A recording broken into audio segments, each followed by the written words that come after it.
ये कार्यक्रम सत्य घटनाओं से प्रेरित है। जिनके साथ ये घटनाएं घटी उसकी वास्तविकता उन्हीं तक सीमित है।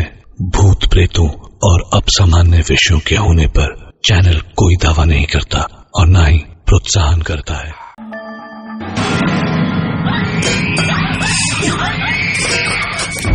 बेन का बर्थडे था आज, 25th बर्थडे।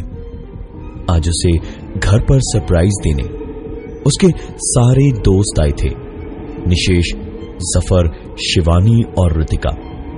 और आते के साथ ही शिवानी और ऋतिका की चीख निकल गई और लड़कों के हाथों से बॉटल्स और केक, गिफ्ट्स वगैरह सब कुछ गिर गए, क्योंकि सामने सोफे पर बेन बड़ी बड़ी पथराई आंखें लिए हुए छत की ओर देख रहा था।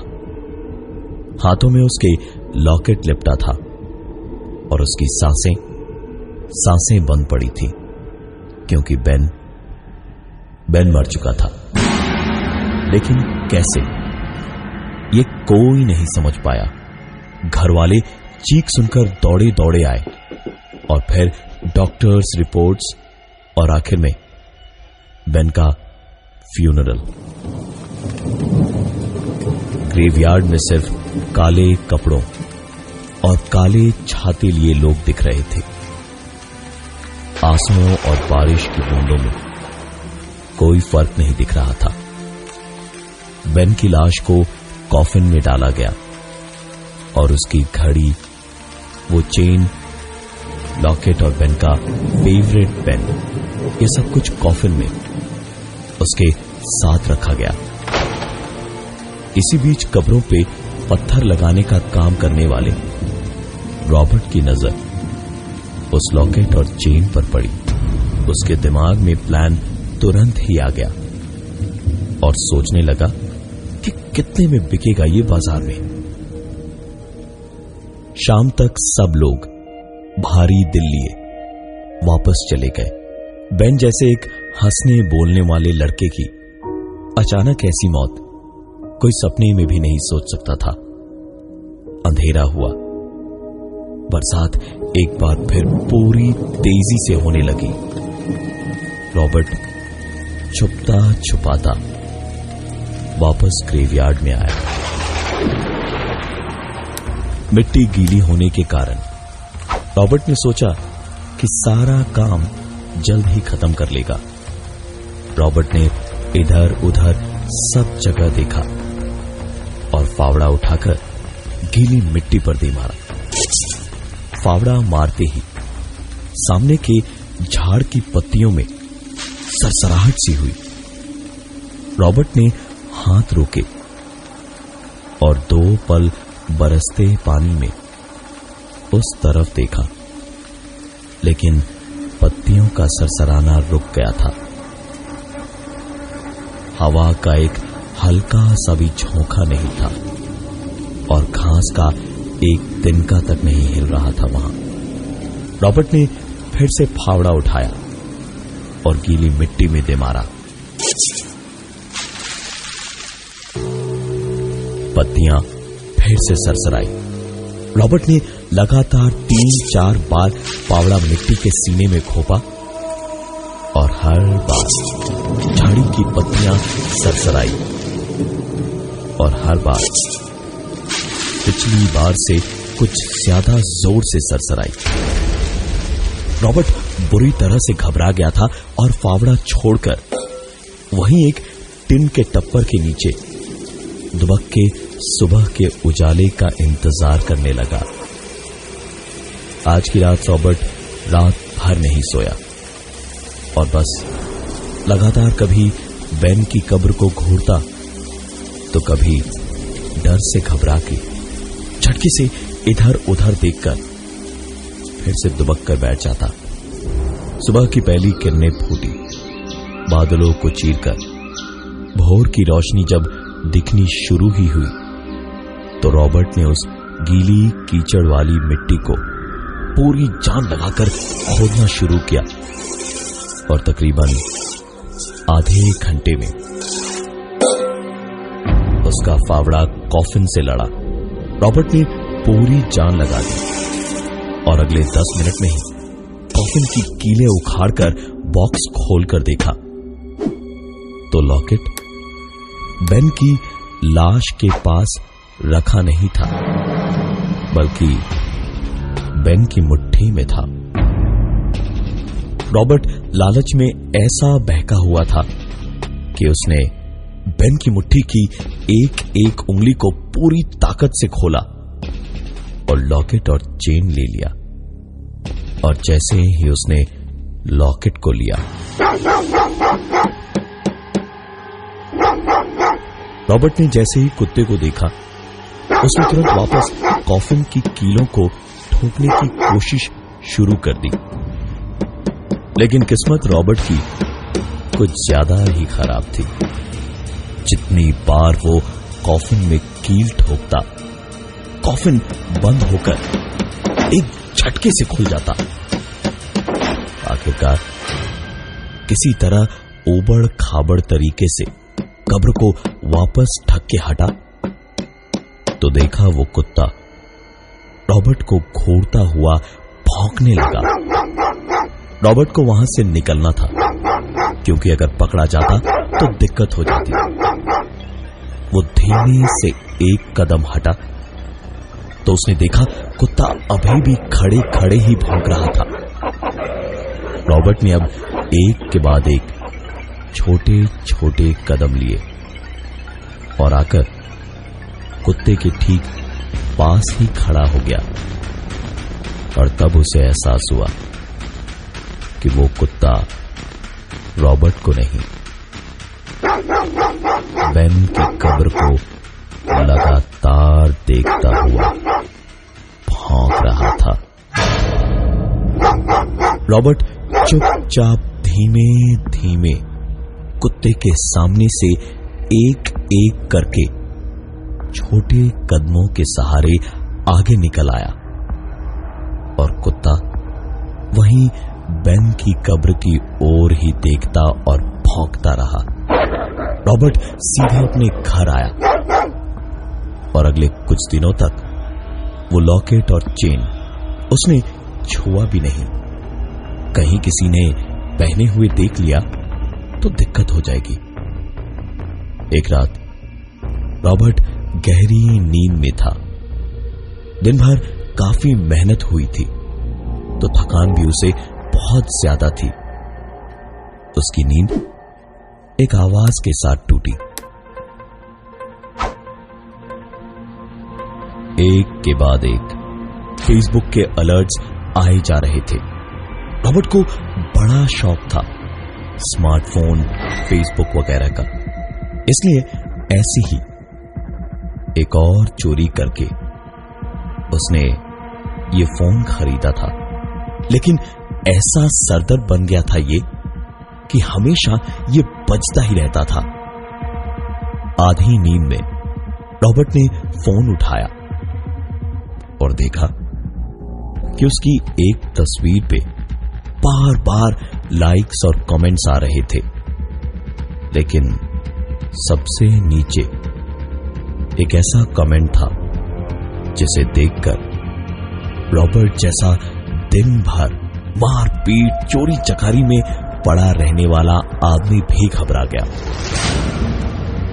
जिस प्रोफाइल से उसे वो कमेंट किया गया था, उस प्रोफाइल में कोई पिक्चर नहीं थी और कमेंट में लिखा था, वो लॉकेट मेरा है, वापस ले लूंगा तुमसे जल्द ही।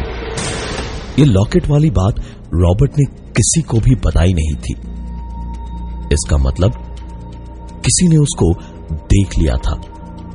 रॉबर्ट ने उस प्रोफाइल पे क्लिक किया तो प्रोफाइल खुलते ही उस लड़के के प्रोफाइल की टाइमलाइन पे सिर्फ एक ही चीज सबने पोस्ट कर रखी थी, rest in peace Ben, we miss you. Robert ने तुरंत फोटो एल्बम खोला, फोटोज देखी तो रॉबर्ट को अपनी आंखों पर यकीन नहीं हो पा रहा था। वो उसी बेन की तस्वीर थी जिसकी कब्र से उसने वो लॉकेट और चेन चुराया था। बेन तो मर चुका है, तो फिर उसकी प्रोफाइल से ये मैसेज।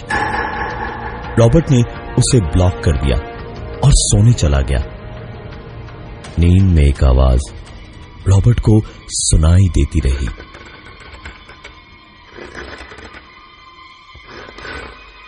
रॉबर्ट की नींद कच्ची होती जा रही थी और हर गुजरते पल के साथ वो आवाज और भी ज्यादा तेज होती जा रही थी। रॉबर्ट ने करवट लेकर सोना चाहा तो वो करवट नहीं बदल पाया और जब सीधे लेटे हुए उसने अपनी आंखें खोली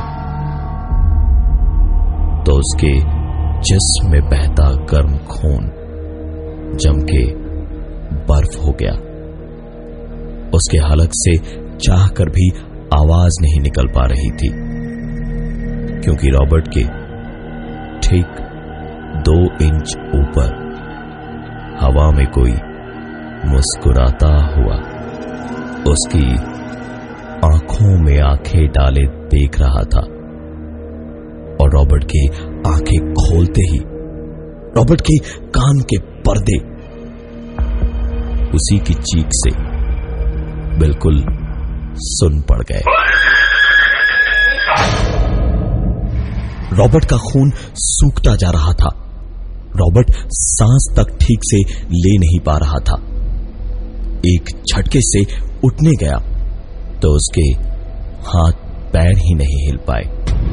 पैरों को चलाकर उसने उठने की बहुत कोशिश की तो उसके पैर कई कोशिशों के बाद भी हिले नहीं। रॉबर्ट का दम घुट रहा था। उसे गर्मी लग रही थी और बदन पे पसीने की बूंद एक एक करके बढ़ी जा रही थी। रॉबर्ट को ऐसा लग रहा था जैसे सांस ना आने से उसका दिल अभी फट जाएगा। बड़ी हिम्मत जुटाकर पूरी ताकत इकट्ठी करके रॉबर्ट ने अपने हाथ पैर मारे तो लकड़ी के बक्से के अंदर उसने खुद को पाया। और ये कोई ऐसा वैसा बक्सा नहीं, ये एक कॉफिन था। रॉबर्ट को जैसे ही ये समझ में आया उसने चिल्लाने के लिए मुंह खोला और पूरी ताकत लगा के चीखने की कोशिश की, लेकिन आवाज नहीं निकली। रॉबर्ट ने एक बार फिर से पूरी जान लगाकर चीखने की कोशिश की तो इस बार वो चीखता गया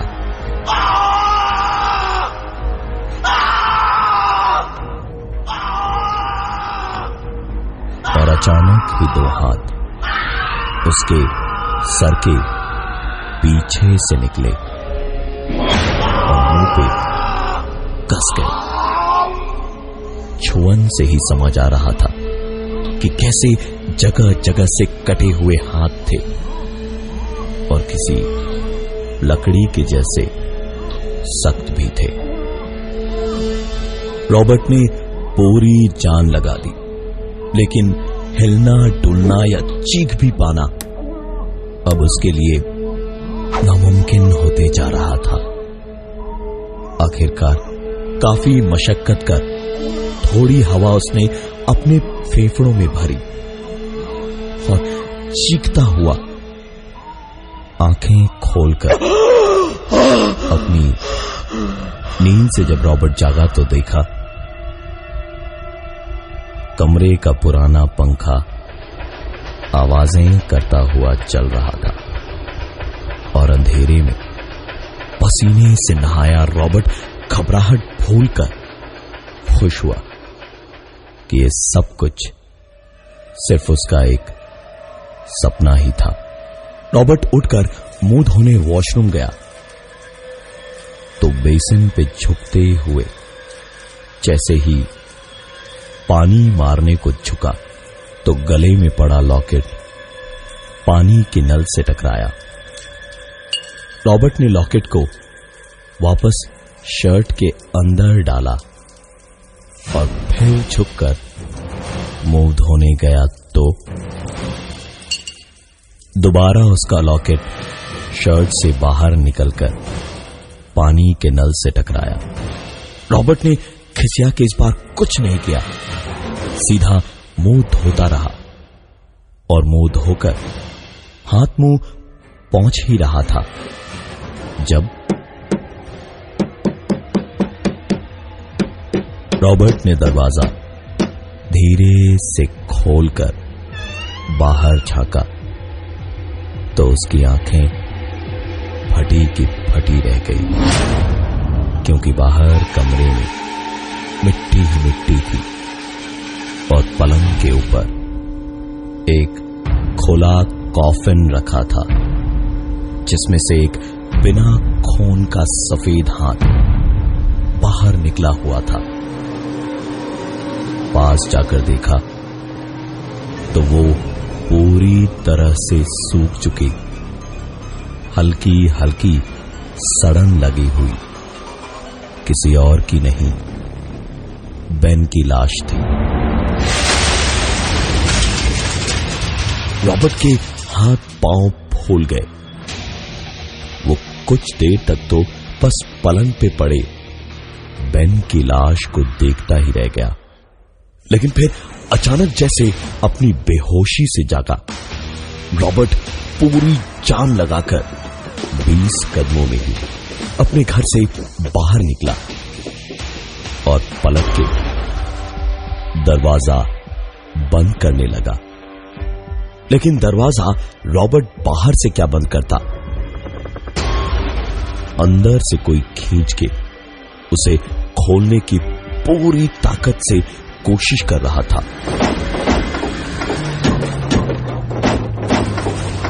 रॉबर्ट ने किसी तरह सिर्फ कुंडी बाहर से लगाई और जितनी तेज हो सकता था उतनी तेजी से वहां से भागा और सीधा मेन रोड पर पहुंचा। रोड से उसका घर भी साफ दिखाई देता था।